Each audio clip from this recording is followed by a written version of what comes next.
আসসালামু আলাইকুম। অনেক দিন অলসতা আর ব্যস্ত থাকার কারণে চ্যানেলে ভিডিও আপলোড করা হয়নি। আশা করছি সকলেই ভালো আছেন। আমি বেশ ভালো আছি।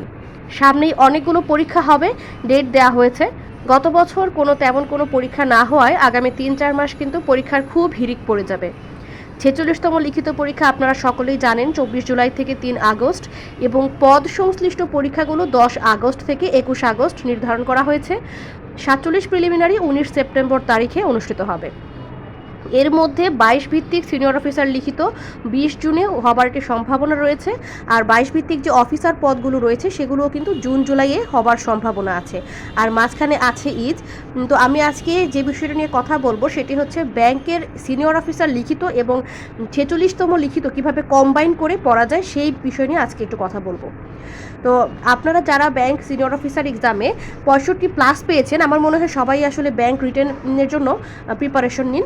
কারণ হচ্ছে আপনি যদি পরে দেখেন যে যদি আপনার নাও আসে, কোনো কারণে যদি নাও আসে, সেক্ষেত্রে আপনি কিন্তু আপনার যে অফিসার রিটেন এক্সাম আছে, মানে আপনার পড়া কোনো না কোনো সময় হচ্ছে কাজে লাগবেই। আসলে চাকরি পেতে হলে আপনাকে পড়তেই হবে, পড়ার কোনো বিকল্প নেই। তো আসলে আমি আজকে যে বিষয়টা নিয়ে কথা বলবো, যেমন ধরেন ব্যাংকে যে সিলেবাসটুকু রয়েছে, ব্যাংক রিটেনে ম্যাথ আছে 30 marks, GK 30 marks, English focus, Bangla focus, comprehension, summary এবং হচ্ছে ট্রান্সলেশন। এইবার আর্টস ফ্যাকাল্টি সামারিটা রাখেনি, বাকিগুলো রেখেছে।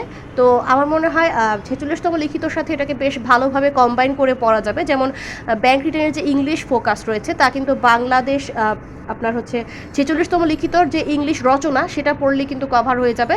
আবার বাংলা ফোকাসটাও কিন্তু ৪৬তম লিখিতর যে বাংলা রচনা সেটা পড়লে কিন্তু কভার হয়ে যাবে। এবং ওভারঅল আমি যদি বলি, ইংলিশ ফোকাস এবং বাংলা ফোকাস এই বিষয়গুলো কিন্তু ৪৬ লিখিতর যে আপনার হচ্ছে ইন্টারন্যাশনাল অ্যাফেয়ার্স, বাংলাদেশ অ্যাফেয়ার্স, এই টপিকগুলো থেকেই আসে। বিশেষ করে বেশিরভাগটা আসে কিন্তু সাম্প্রতিক থেকে, এবং সাথে কিছু পত্রিকা পড়তে পারেন। তো আমি যেভাবে সাজিয়েছি সেটি হচ্ছে, আমি ভাবছি যে ৯০ দিনের জন্য একটা স্টাডি চ্যালেঞ্জ নিব, যেটা হচ্ছে আমি যাতে করে হচ্ছে আমার একটু মোটিভেশনটাও থাকে এবং সকলের জন্য যদি এটা কোনোভাবে কাজে লাগে এবং উপভোগ্য হয়, কারো কাছে যদি মোটিভেশনের কোনো মানে লেগে থাকে আর কি, মোটিভেশনের কাজে লেগে থাকে, সেটা আমার জন্য খুব ভালো লাগার একটা কাজ হবে। তো আমি যেভাবে কম্বাইন করে এই সিনিয়র অফিসার এক্সামটা হওয়ার আগ পর্যন্ত পড়বো, ম্যাথ পড়বো, ইংলিশ ট্রান্সলেশন পড়বো এবং হচ্ছে কম্প্রিহেনশন প্র্যাকটিস করবো, তারপরে হচ্ছে আপনার বাংলাদেশ অ্যাফেয়ার্স, ইন্টারন্যাশনাল অ্যাফেয়ার্স যেটা ৪৬তম লিখিতর জন্য আছে সেটা পড়বো, এবং সাথে হচ্ছে আমি কিছু ব্যাংকিং রিলেটেড মানে ফোকাস পড়বো, যেটা হচ্ছে আমি যে কোনো একটা থেকে আপনার পড়ে নিব। আমি ইবিসি থেকে হয়তো পড়বো, বা ইবিসির যে ফোকাস গুলো আছে সেগুলো পড়বো, এবং ইবিসিতে হচ্ছে কিছু এক্সাম দেবো আর কি, আর লাইভ রিটেনের সাথে এক্সাম দেবো। আমি আসলে বাসায় থেকেই আপাতত অনলাইনেই প্রিপারেশনটা সম্পন্ন করব।